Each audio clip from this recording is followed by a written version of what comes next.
Welcome back, ladies and gentlemen. And right now, this is the final game of the Helios Week 1 division. And we have Aegis Gaming and Rex Regals having so many people who are coming back and with a bunch of new faces, some of which are some popular casters. So I cannot wait to have them be able to listen to us as I am joined with the best co-caster I could ask for. How you doing, Civilog? Thank you. I'm doing great, Found. And honestly, I'm looking for a change of pace. His last game was pretty exciting, but like a little too exciting. Heart rate getting a little too high. So I'm really looking forward to one of the Joshi special, the do nothing macro game. I think that's the Rex Regalis special. So let's see if that comes to fruition. Absolutely. That game was actually extremely exciting. And speaking of exciting, there is a perfect opportunity for you guys to all look into limitless escape rooms. They are exciting and they have plenty of new avenues for you to explore all your dreams of trying to escape a room in too many fantastic ways.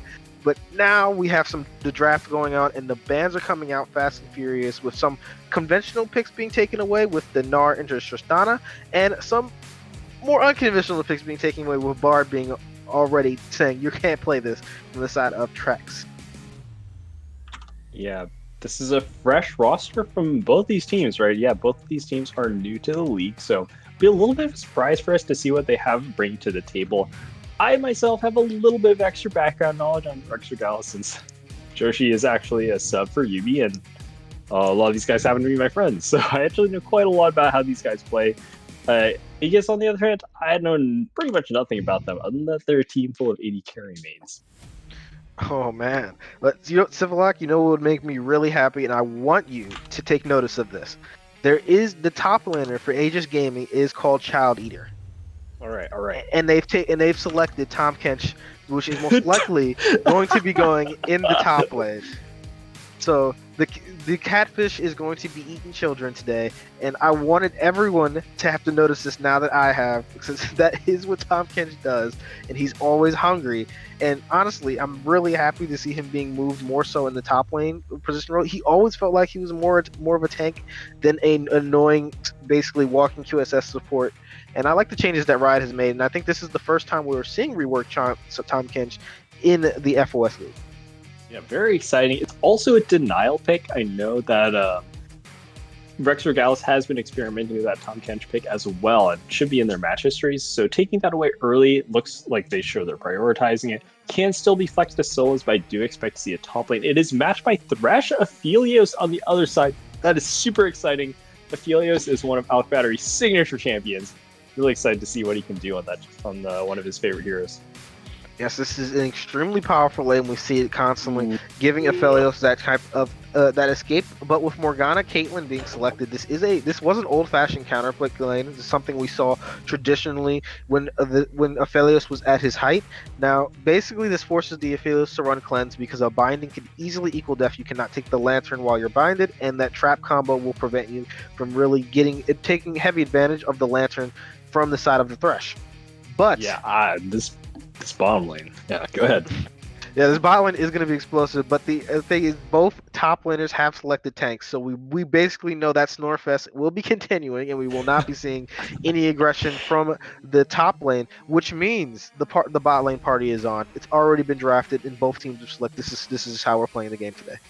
Yeah, we're kind of handshaking this front-to-back team fight, like two super long-range carries, farming in the top lane with tanks, and I think we're going to see a lot of jungle tension bottom side for that reason. Because, there's not really a point in snowballing your Ornn. There's not a reason to snowball your Tom Kench, but you want to show to this volatile bot lane because you can be sure as heck that Helios and Kayle are going to look to fight each other to the death at level 2 and level 3. And both of them are capable of doing it with these supports locked in. One of my goals for this season was to get the chat more involved into the games. And you want to know how I want to do that for this game. For this game, we are going to have we're going to have a joke that I want people to participate in.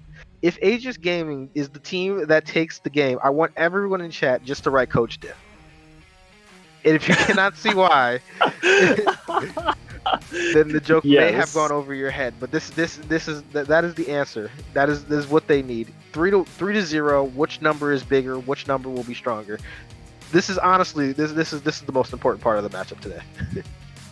You know, as a team that got a little bit of flack for our extensive coaching staff last season, you know, it's important to divide labor, divide tasks. We had our motivational coach, we had our sandwich coach, we had our team morale coach.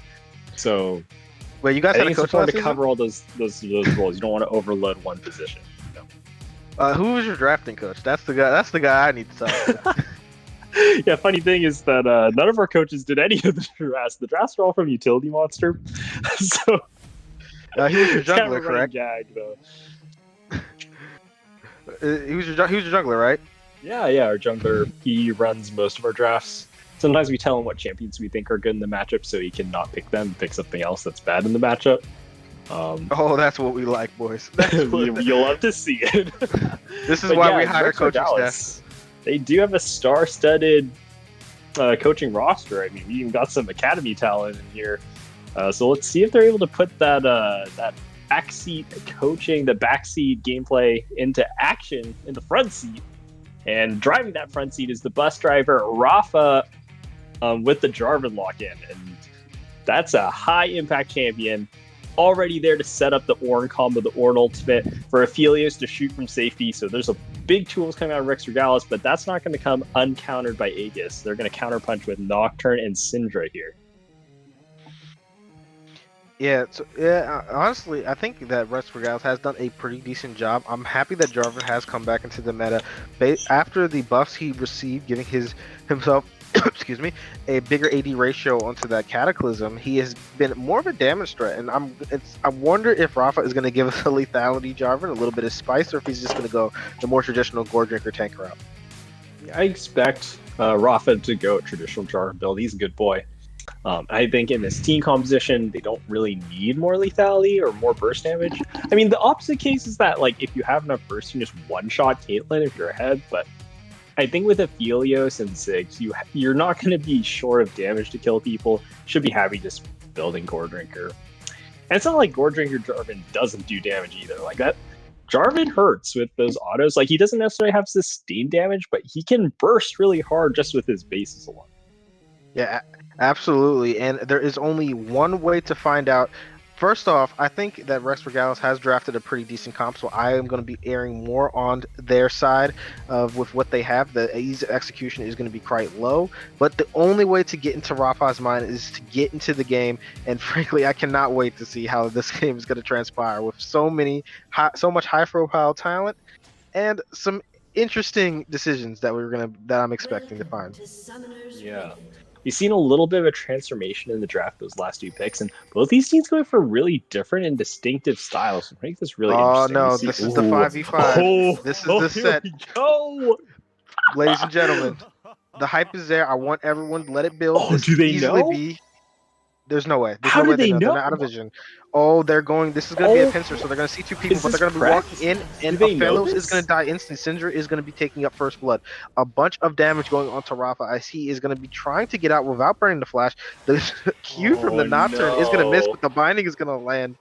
And 2 kills being collected up by Aegis. The coach diff has already begun as they've got as first blood going over to a really volatile matchup in that Syndra, as the hook is going to prevent Nocturne from being able to base, so he's not going to be able to spin up that gold. But whew, we're starting Oh, off okay, with a good. bit of Nice spice. cancel there. Okay.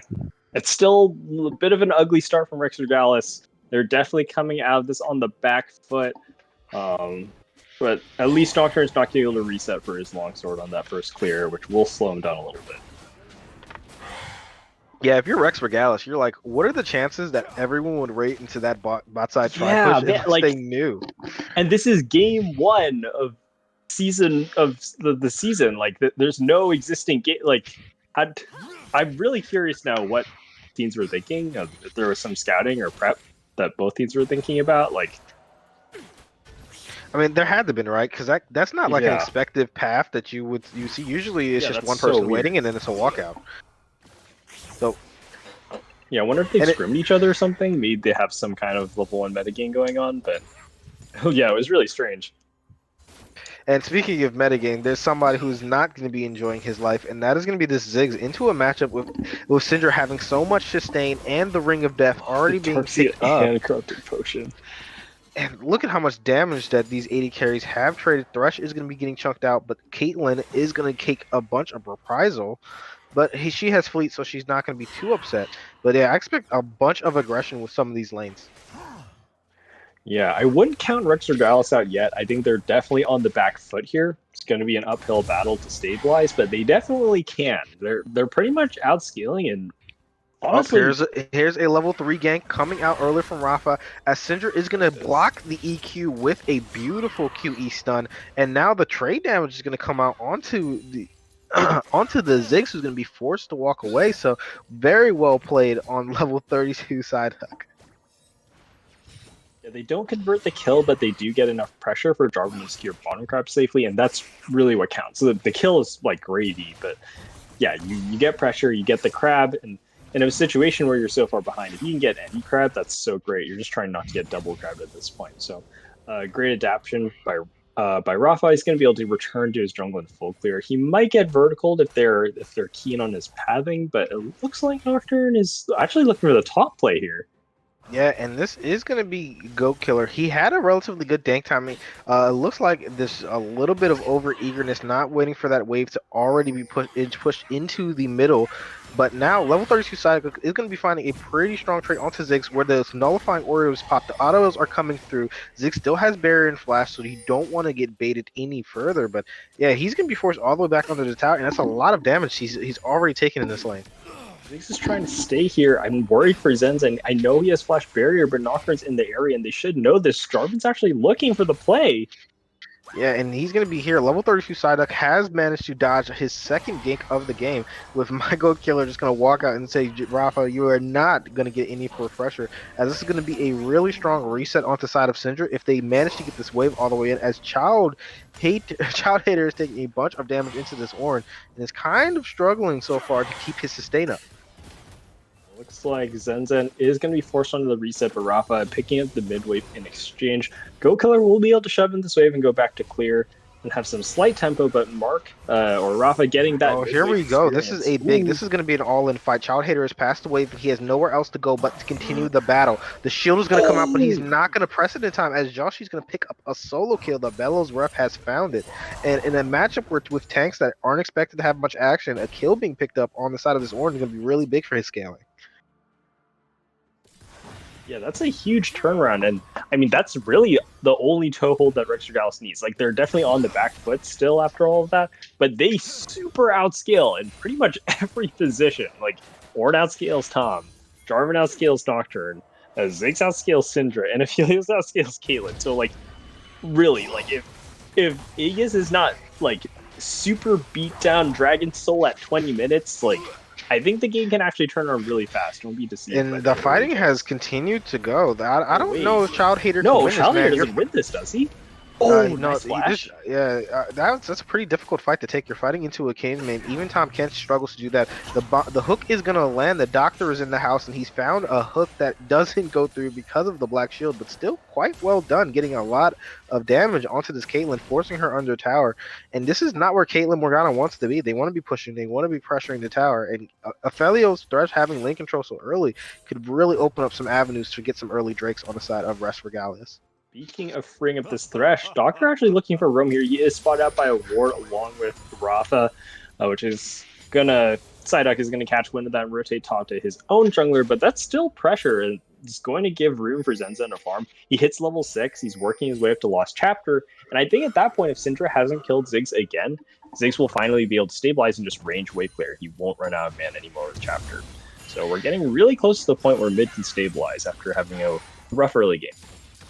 Yeah, this is going to be where Ziggs wants to be. He's still going to be under a little bit of threat just because of how Syndra Nocturne works. That dive is extremely potent, and it looks like they're looking for it right now, as that tower shot was not found on the side of level 32 Psyduck, so he's thanking his lucky stars he didn't take any extra damage from a relatively good satchel charge. Rafa is looking for this one. Has flash available. And this is the third gank mid of the game, but there's no CC on this side of Ziggs to set this up. So once again, level 32 Psyduck is going to be walking out, and he's probably just spamming the laughing emote right now. Now he's taking so much pressure and it still has quite a big CS leak, about 15 CS right now. Probably going to open up to closer to 20 when this next wave is collected up, as Ziggs is out of mana and forced to take another disadvantageous recall. Yes, they'll be able to scoop up another wave. Jarvan going back to clear is down about 20 CS on Nocturne. That's going to be about 5 camps or so, give or take. Jarvan will catch up a little bit on it, just because he has his whole jungle to clear on this rotation. On slightly better pathing than Nocturne. Actually, that might not be true. It looks like Nocturne's camps are respawning as well.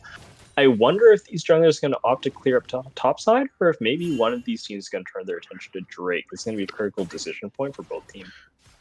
Yeah, it looks like Nocturne has outpaced quite well. And honestly, when you're walking up and you have this lane pressure coming out from the Caitlyn Morgana, I expect Nocturne to be looking for this dragon, as he has a level advantage onto the Jarvan, or at least he will once this Wraith camp is collected up. And that is a pretty good moment to fight with how strong Syndra is at the moment. Yeah, Syndra is definitely going to sort of be the rock that AGS plays around here. They need to leverage Syndra Nocturne to explode the game. Like, they are still ahead. They have 1.5k gold lead, but they haven't really grown their advantage from the start of the game. Like, they started the game up 1,000 gold, and they've only extended by 500 after 6 minutes, which is fine. They get the dragon here, but honestly, this dragon's a little bit late. It's only being taken at 850. That means that even if they get every single dragon off cooldown, it's going to be another 15 minutes till Dragon Soul. I mean, that's not terrible, but they could have been pressing a much faster clock. They are still in danger of getting outscaled here, especially with Ornn items onto Helios. Like, that is a terrifying combination. Yeah, lucky for them, they do have some range to be very useful into Helios. Syndra is always going to be able to pressure. Helios has very low base and magic resist and doesn't get a lot of magic resist since he's not a Wits End user readily. But yeah, as you said, it's going to be kind of difficult for the scaling, as Child Hater is going for a really aggressive pathing, forcing his Abyssal Voyage to take him back to the wave. But if you're looking for a freeze, the setup is not going to go in his advantage, as that's the wave is still going to be bouncing back onto the side of this one. Yeah, we see that. I guess top lane is pretty much totally stabilized, and in fact, in an advantageous position. So really, the deficit's only in mid now, and I guess mid jungle. Silence are doing well, and I think that's actually exactly what Rex Regalis needs. Like, sure, it sucks when Ziggs behind, but he hasn't actually died. Syndra's not able to snowball even with the third Nocturne ultimate, and as long as Helios and Ornn are getting levels, that's all you need is Rex Regalis. You're still playing a great scaling composition. And I think they have the discipline and the team fighting to pull it off. Yeah, absolutely. And that was really aggressive on the side of Rafa going into the enemy jungle when you know that Nocturne can beat the Jarvan down right now. So him getting that vision from his team is extremely big. He's going to secure a push out for the side of the Ziggs, which is really big in a matchup where he had been struggling. Very smart on the side of the jungle. I love it when junglers take some time out, help their laners get through laning space a little bit easier, get good pushes. And now Ziggs is going to be getting caught out by the stun, and he may be dropping, as he still has flash available. A bunch of damage. Rafa has gone a little bit over aggressive using the Cataclysm, but with the flashes being burned, nothing further is going to happen on either side. But it looks like the overall health advantage is going to be going to the side of the thing, as once again, Joshi is just whooping the Tahm Kench in the top lane, giving him the hammer and putting him into the ground. Yeah, we see that Tom starts this fight, opts in, tries to W out, but gets canceled by the knockup. After that, he's just trapped. The counter flash falls, and Joshi's going to scoop up a second kill to his name. That's 2 solo kills, I believe, in the tank mirror. This is not what we were expecting, and I think Tom really is looking to be the beatdown in this matchup, looking at pressure. Really unfortunate for him. Hold that thought. Oh, hook landing. No black shield has come out. That's going to be the stun with the ultimate coming out. A really good hourglass, but the ignite has come through, and not enough damage on the side of the Stush, but really good hook from the side of the Doctor, getting the damage and forcing the flash out on this Morgana. This is not the way Caitlyn wants to be playing the lane, so getting these free shoves are really important to make sure this matchup is neutralized and there's no dive that occurs from right here. But he's going to be rooted. The hook is going to be wait, possible. The root has landed a bunch of damage. Look at that EQ combo. And now the ultimate's going to be forced out from Alk Battery as Caitlyn kind of 2v1 pushed them away from the tower there. Something we're seeing really interesting, I think this is a big part of the Rex Regala style, is that we see Rafa sacrificing a lot of his jungle farm and a lot of jungle efficiency to shadow his lanes, right? And I think in this situation, that's actually really good. He has all these scaling lanes. He knows that he's not like the main carry, and that all he really needs to do is get tanky and then throw flags so that Helios shoots faster. And he's sacrificing a lot. You take a look, he's still level 8, so he's keeping up in levels. Oh but he's no, down like Joshi 20 is gonna be in trouble. The wait. child hater is upset. He's saying, I'm not gonna get solo killed again. Joshi is gonna get the knockup though, and this is gonna be enough damage to kill him. And the bait is here, but Nocturne is gonna put Joshi right into the ground. The flash is gonna be forced out from the side of the Ziggs, who isn't gonna be able to get out if this next Q lands, and the Q does, so that is gonna be the slow landing, and Ziggs is gonna be trying to put out as much damage as he can, but is not gonna make it, and that is 2 kills picked up into this top side. Finally, an advantage going over to the side of Aegis. Yeah, they're going to extend their gold lead to. Oh no, that's gonna force the cleanse. Whew, that was in a lot of times. Bindings are always dangerous to have landing, but very smart on the side of Alk Battery to make sure he has that cleanse, and the fact that he even knew to take it in this matchup. A little bit of a misstep there by Joshi. They are going to claim the shutdown. I believe Nocturne picking up that kill. So yeah, we're seeing a bit of a dangerous point here. We have Aegis building tempo. Nocturne and Syndra are ahead. Rafa finally somewhere where he's not able to match and counter gank. He's busy on the other side of the map clearing his camps. So Nocturne is finally able to get one gank off, but it's actually pretty late. Like, he's effectively been neutralized for a really long time. The fact that I think that was Nocturnal number 2, or is that 3? I believe that was the second one. He hasn't used it on cooldown for sure. And honestly, there's not that many avenues to look at except this bot lane, which is probably the most vulnerable to the Nocturne ultimate. But it's with the way he's been farming and the way Nocturne scales in specifically this matchup, I don't think he's too upset not being able to find constant advantages for his team. Yeah, he's going to just kind of take that tempo. As long as he's able to convert that in fights and present like a credible dive threat against Helios, I think it'll be totally fine.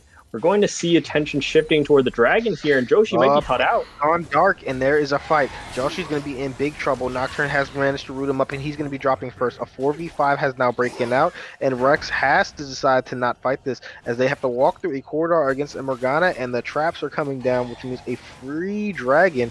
And Joshi, who had an extremely strong laning phase, just kind of gets caught meandering in the jungle. Really unfortunate. His team just isn't ready. They don't have control. They don't have prio. If they want to approach it, I guess they have to stack up and come together, but it might just be too late. Unfortunately, they're not able to challenge that. Oh, wait. Rafa's here. And the binding has landed, but the black shield is going to be available. It's going to prevent the root out of the effect labels. A bunch of damage being gone onto this Morgana, but the ignite is now there. There's nothing going to be further. Caitlyn's going to be slowed by every auto as the flash hook has come out, forcing the flash from Caitlyn. And honestly, extremely aggressive on the bot side, but Nocturne was not there, and they knew Jarvan was still on the side of the map.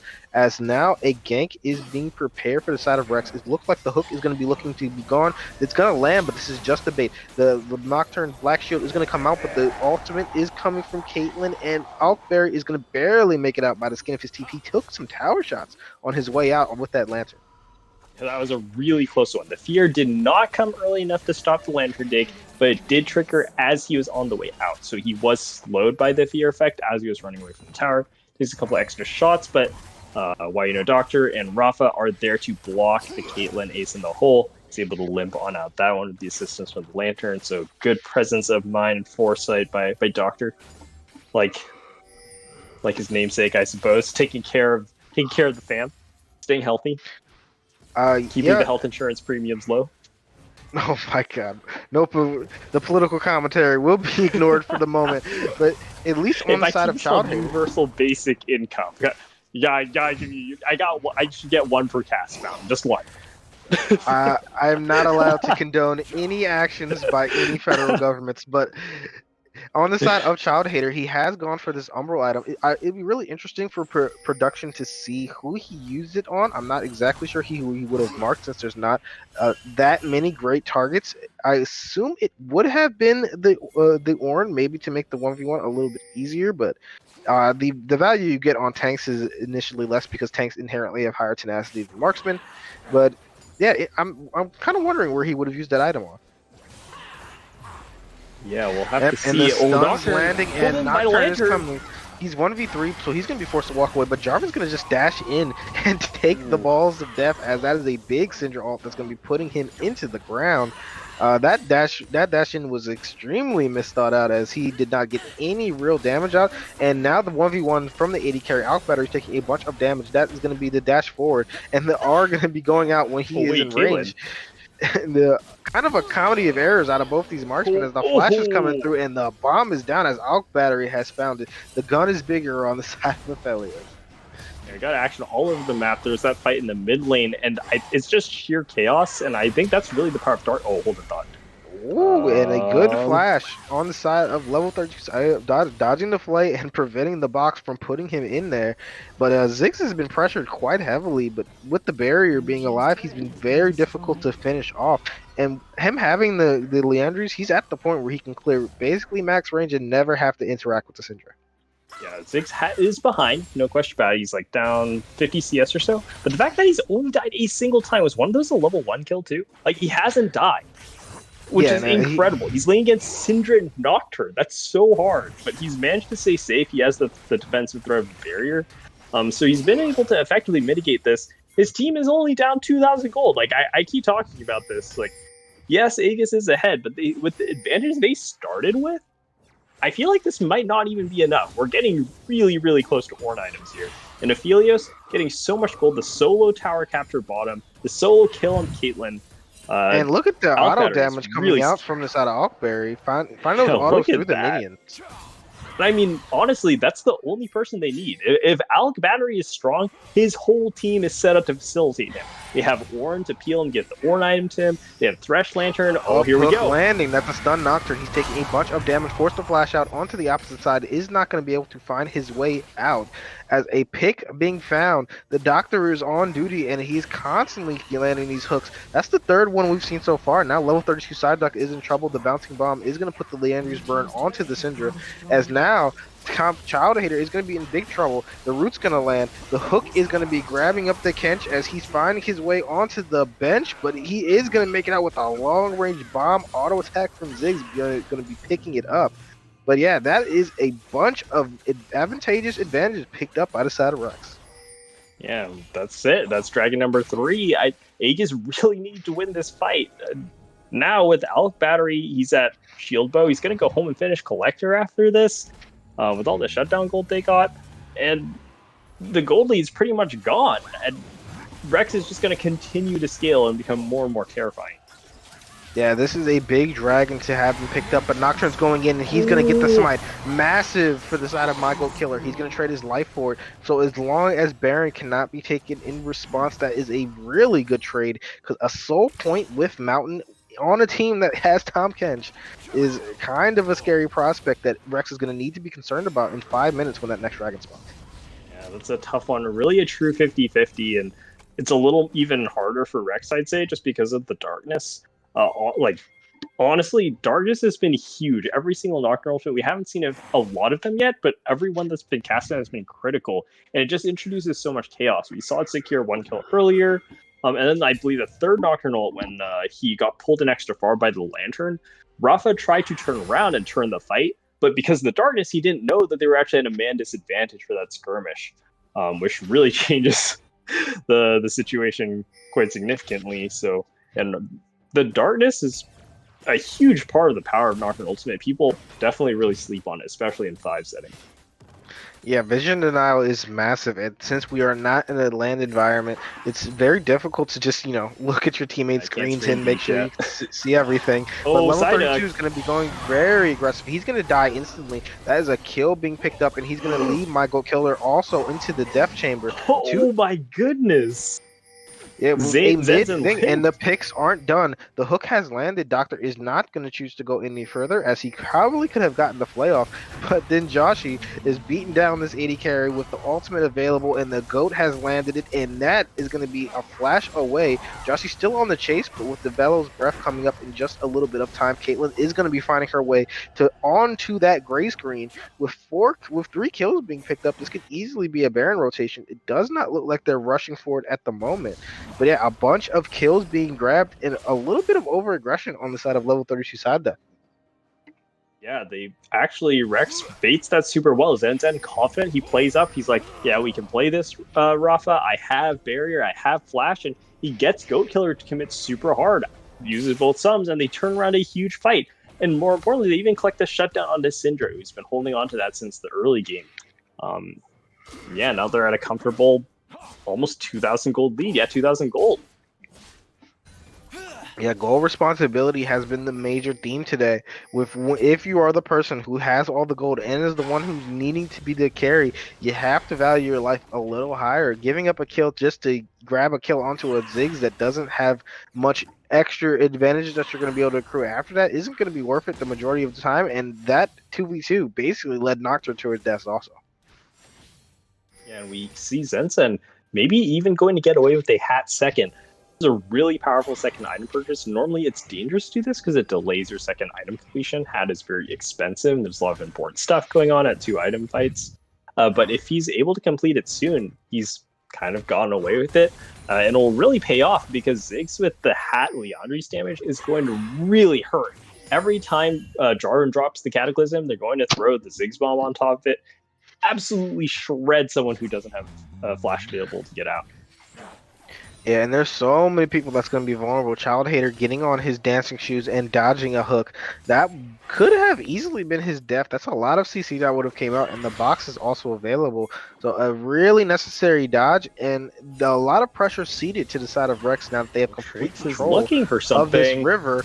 As Freaks is going to be in trouble. That's going to be him forced to flash away. The fight is going to be not occurring any time soon, where actually the ultimate from Joshua is available. Unfortunately, I am unaware as the screen has froze. Here we go. The fight has going to come back in, and we're back in it, and that's going to be Syndra dropping and Nocturne also perishing. 2 kills, extremely vital, and now that is going to be Rex just going right over to the Baron. 3,000 gold up. This Baron is massive if they manage to get it.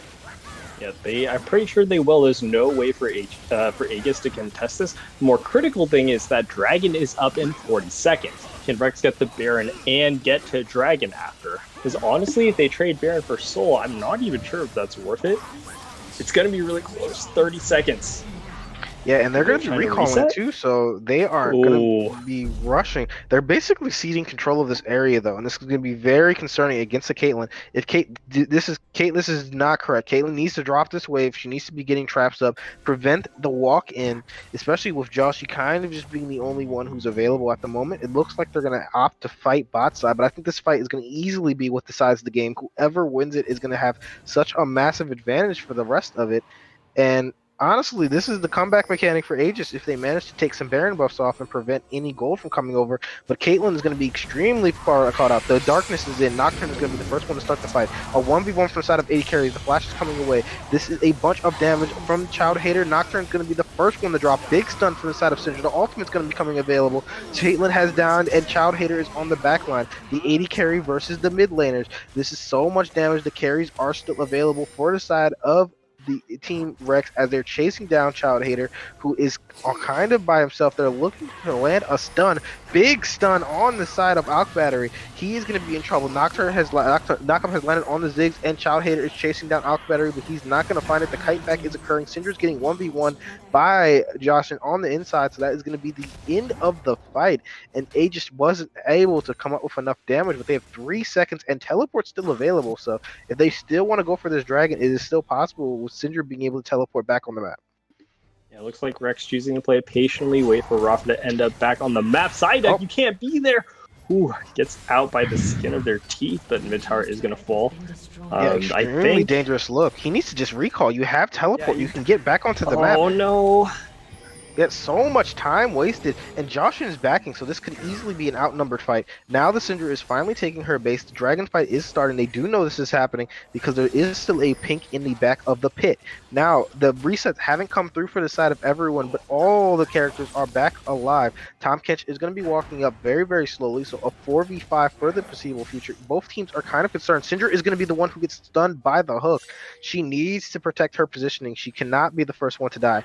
Now, with both teams kind of positioning, mid lane hit control is going to be ceded over to Rex as the I'm sorry, as they are going to the backside from this side of Team F.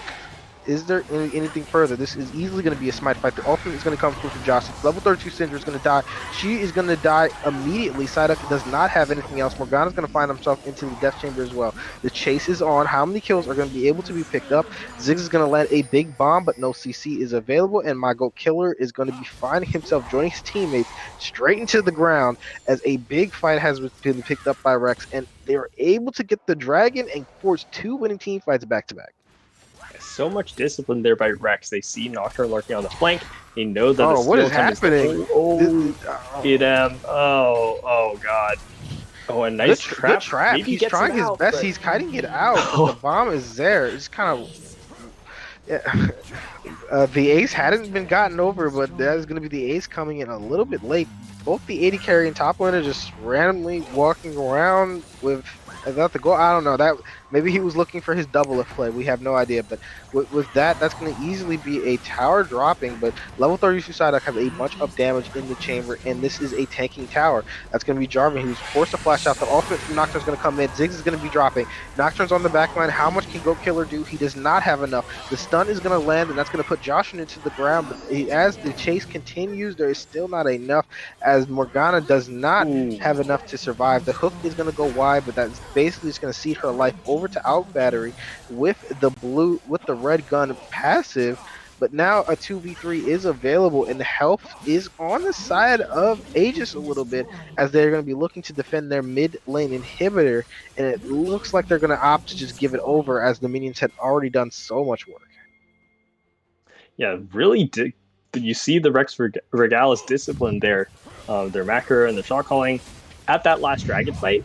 The only way they can lose that if Nocturne gets the miracle steal onto the dragon, right? So they say, we're not going to play the smite fight. If you want to try and steal this, you have to come fight us for it. So they just turn around, start the fight when dragon still has 3,000 health. There's no world in which Nocturne can steal that position. They control the wards, and then finally, once they have full control of the pit, they've killed 2 members of Aegis, then they finally turn around and commit back onto the Drake. And I mean, that kind of discipline is really iconic for Rex Regalis. I think that it's just discipline, strategic, smart play, and they're turning it around, overcoming a huge deficit early game against a snowbally team composition. And now, I can't even remember the last time I thought that Rex Regalis was behind. They just have absolute control over this game. Yeah, even with the early struggles that we saw, those solo kills being picked up by Josh, he really got his team at least mentally back into the game. For people who may have been discouraged by having to play lane against a disadvantage from the jump, but at this point they've completely neutralized it, and all of the gold is on exactly who it needs to be, with an extremely tanky Ornn and a lot of damage that can come out from both the Ziggs and a 9-1 of Helios sitting in the back on the side of Alk Battery. So honestly, this should easily just be a very quick closeout with two super minion waves in the mid and bot, and both. And is there even any real avenue of defense when you think of the side of Aegis? Yeah, I think they're in a kind of tricky situation. I don't think they have the damage from Nocturne anymore to assassinate Helios, especially through all the peel. And we have Ornn items kicking in. Like, we already have them on all the carries. We're still waiting on one for Jarvan and for Thresh. So Rex is only going to get stronger. So I think Aegis has to decide now. They need to commit, make something happen, or that's it. Yep, and the commitment is there, and that is going to be them onto the Baron. The ultimate is just only going to land onto Tahm Kench from the side of Ziggs, so honestly, this is not the worst opener that you could hope for. Nocturne is going to go into this backline. He's going to die instantly, and there's not enough damage to follow him up, but that is going to be a big amount of follow-up from the side of the Caitlyn, who is going to be dropping right after. There's just too much damage. The wallets are too big. The flash comes out from the side of Rufus, who is going to be picking up that kill. And level 32 side is the only one who is still available, as he is landing a bunch of abilities, but with the teleport going in behind and Warren just taking the tower. If they can just corral level 232 silence, this could easily just be the game. And it looks like Orin Joshi is who has all of the fans in his corner is going to be wrapping up the game himself as on the big tank who's just going to take up the victory. Yeah, wow. I mean, this was such a game to watch, and I think really, really different than a lot of the early games we saw today. And I think the exciting thing about FOF is that we see such different styles.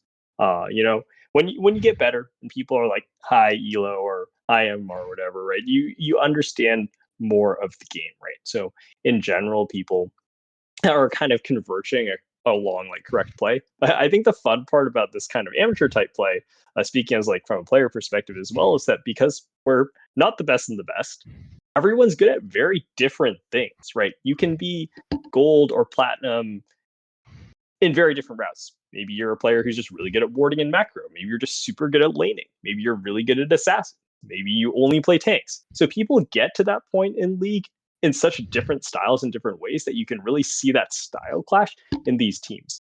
And I think we saw very different flavors and very thematic drafts from both of them. Aegis playing this fast beatdown composition with a lot of CC and pick tools, and Rex playing this slow scaling front to back like battle cruiser composition. Um, and it was really cool to see those different win conditions play against each other and how the teams tried to navigate that. Yeah, absolutely. And I completely agree. We had two very competitive games back to back, but with all the winners being decided and a complete day of broadcast being completed, thank you everybody who took some time out of their day to watch and support the opening of FOF.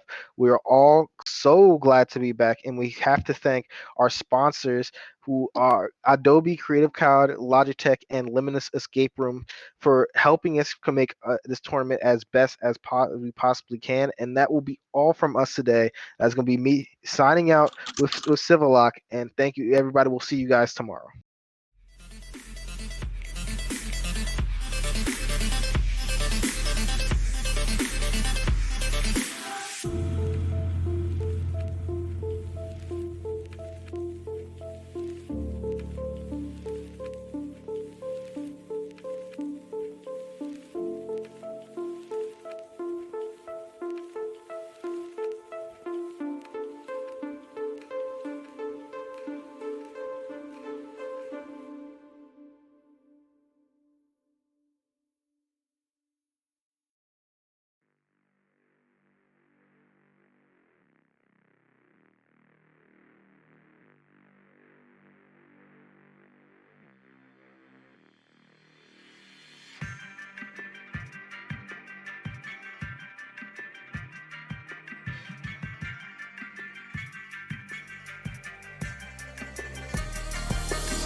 Welcome back for our final interview of the first day of Helios League. I am joined by the bot laner from Rex Regalis, our victorious team. Alk Battery, how are you feeling after that big win? I'm feeling great. When I get to play Helios, one of my most played champions for my rank season so far, it honestly just tells me either teams don't know how to prep against us or they're just not very good at looking at NAOPG/Alk Battery. So, uh, yeah, feels pretty good taking a pretty dominant victory for us.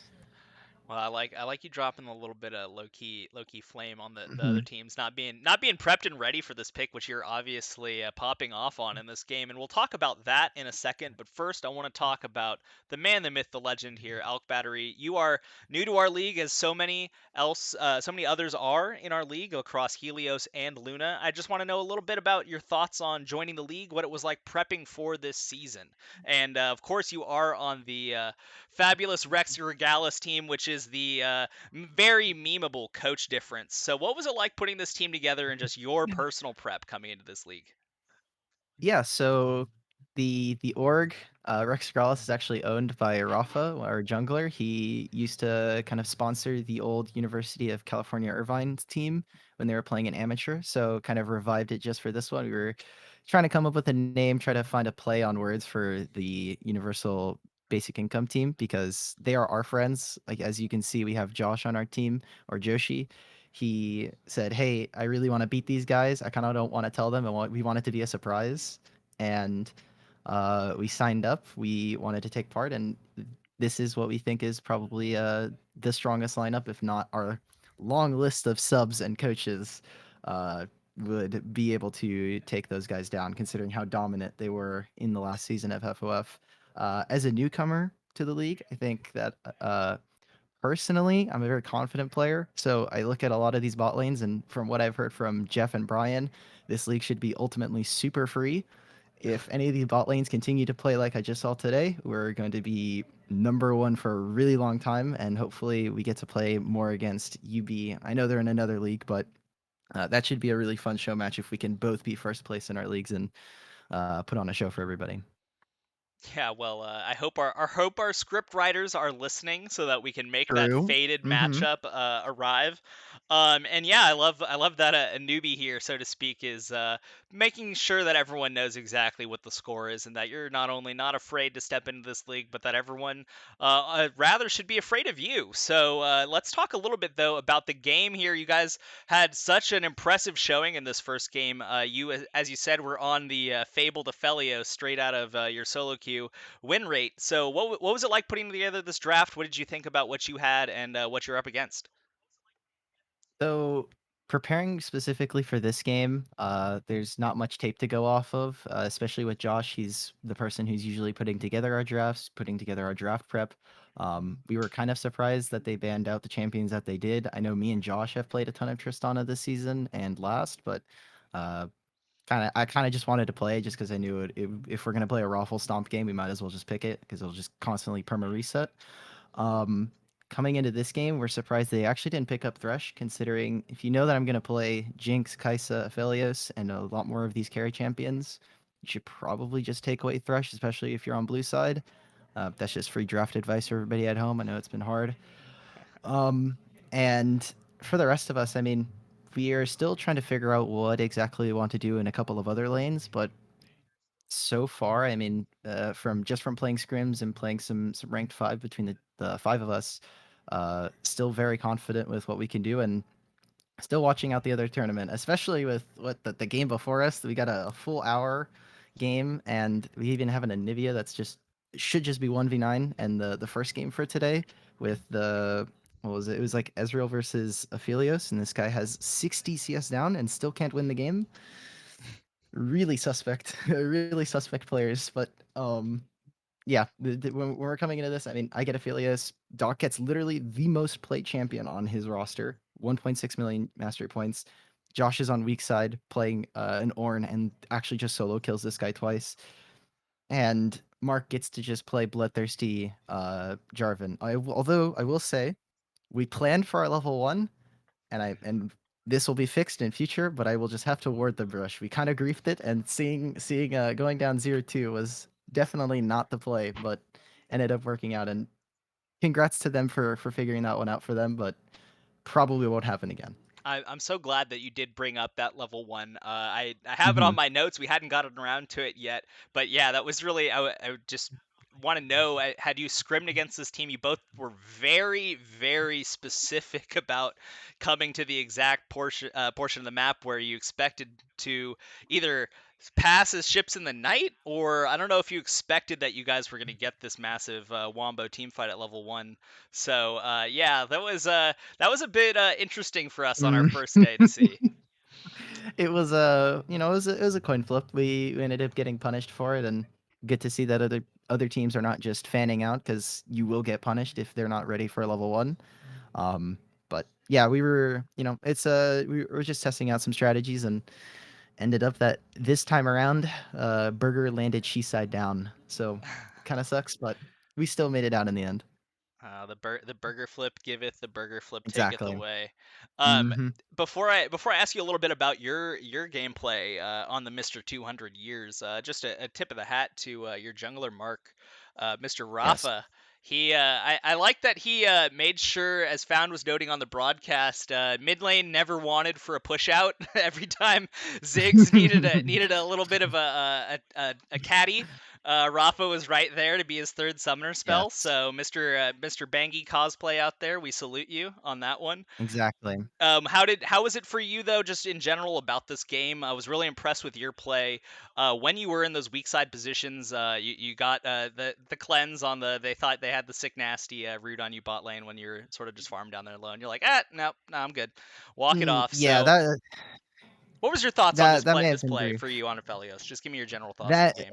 that may have just been a grief by me. I'm supposed to be playing weak side. I've told Thresh, like, I'm telling my my support doc, like, hey, you can go for a roam here. They're either going to be reset, or I can just play safe enough. I have double sums.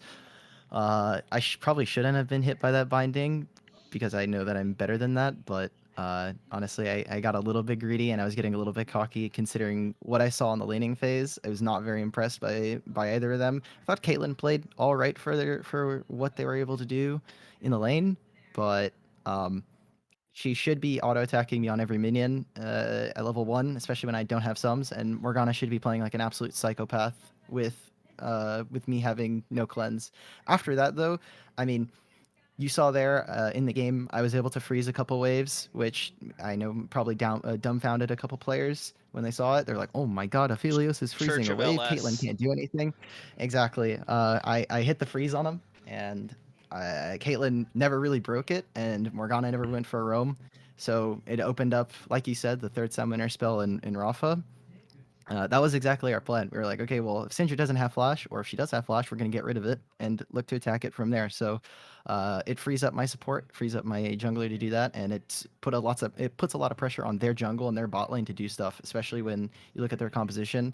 If they're not 4,000 gold up by like 10, 15 minutes, the game is probably starting to get a little bit anxious for them.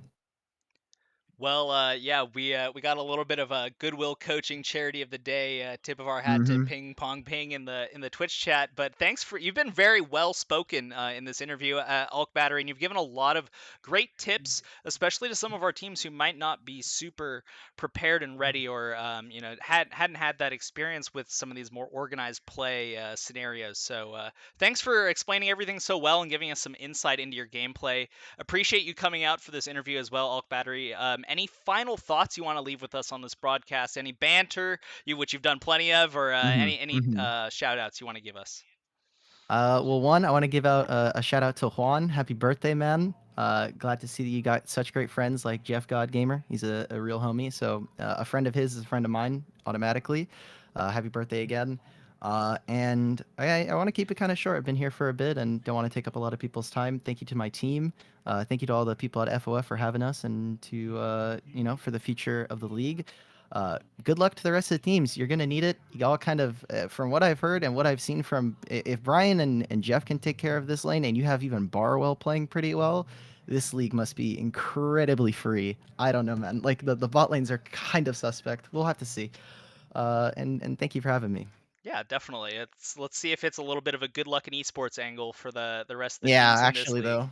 actually, though. So, folks, we're going to leave it there for this evening. Thank you so much to everyone out there joining us for this first day back for Friend or Foe. Very successful day of Helios, as we switch into Helios and Luna. We'll be back again tomorrow with our second day of Helios, so you don't want to miss that action. Thanks again, Alk Battery, for this interview, and congrats to Rex Regalis. Folks, this is Chris Edgeworth signing off for today. We'll be back tomorrow for those Helios matches, so we'll see you then. Thank you.